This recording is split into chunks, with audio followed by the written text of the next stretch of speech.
Thank you for joining us at 10. I'm Keith Garvin. Daniela is off tonight. New at 10 tonight, after several last-minute appeals, tonight the state of Texas carried out the execution of 61-year-old Garcia Glen White. The former Wheatley High School football star was found guilty of murdering twin 16-year-old girls and their mother in Houston back in 1989. Annette and Burnett Edwards were the twins. The case remained cold for 6 years until White was brought in for questioning in a different murder, admitting to 5 in all. Here's KPRC2 investigator Robert Arnold, who witnessed White's execution tonight in Huntsville.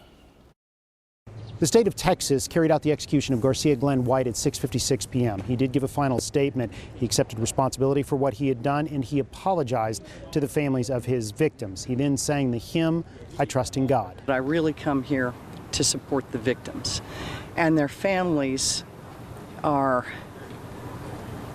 never made whole by the executions, but at least the legal process finally comes to a conclusion. Family members for Greta Williams and High Fam declined to make a public statement after witnessing the execution of Garcia Glen White. Harris County District Attorney Kim Ogg spoke on their behalf. The suffering that the surviving family members have gone through is just unspeakable.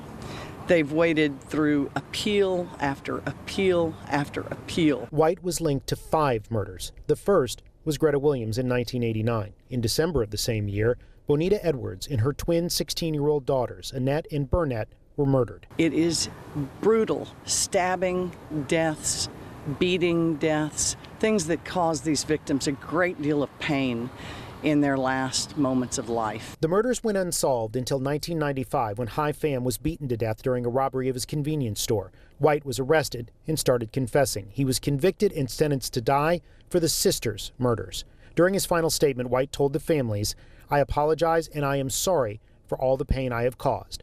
White tried to appeal his death sentence, claiming rampant cocaine use fueled a violent psychosis. Garcia White was educated. He knew what he was doing.